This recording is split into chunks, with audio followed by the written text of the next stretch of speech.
মহর্ষি দুর্বাসা ও দেবী দ্রৌপদীর সম্ভ্রম। চলুন মহাভারত থেকে এই কাহিনীটা জেনে নিই। দেবী দ্রৌপদী ছিলেন পাঞ্চাল রাজের অজনী সম্ভূতা কন্যা। তার জন্ম হয়েছিল যজ্ঞের বেদি থেকে। অসামান্য রূপ লাবণ্যময়ী দ্রৌপদীর বিবাহ হয় পঞ্চপাণ্ডবের সঙ্গে।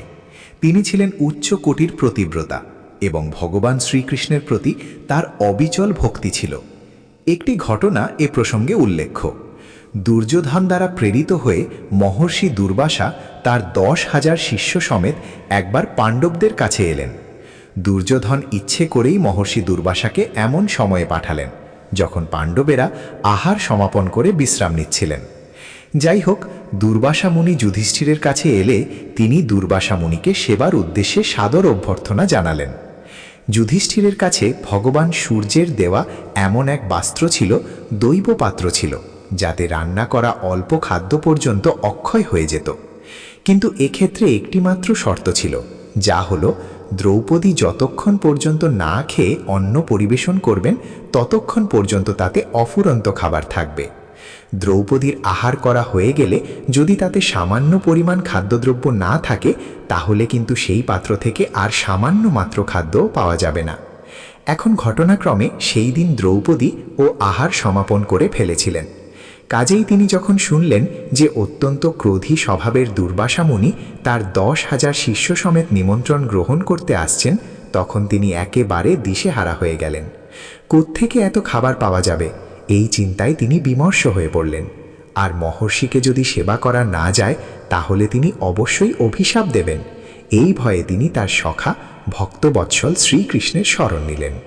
ভক্তবৎসল শ্রীকৃষ্ণের কোনো কিছুই অগোচর ছিল না, তিনি সবই জানতেন। দ্রৌপদী স্মরণ করা মাত্রই তিনি সেখানে এসে পৌঁছলেন এবং দ্রৌপদীকে কিছু খেতে দেওয়ার জন্য বললেন।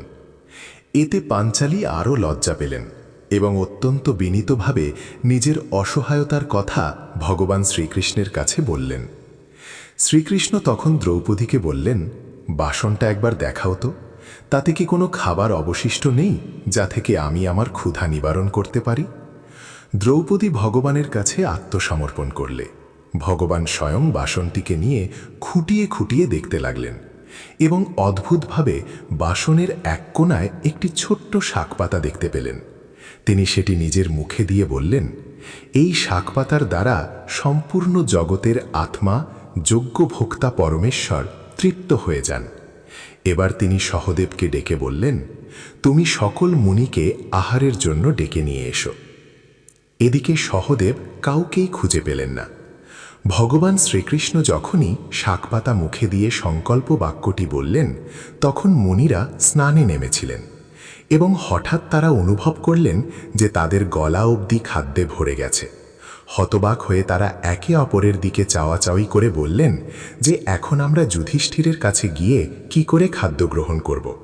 আমাদের তো গলা অবধি খাবারে ভরে গেছে, এরপরে আর তো কিছুতেই আমরা খাদ্য গ্রহণ করতে পারব না। মুনি দুর্বাসার বুঝতে অসুবিধে হল না যে এই কাজ স্বয়ং ভক্তবৎসল ভগবান শ্রীকৃষ্ণের।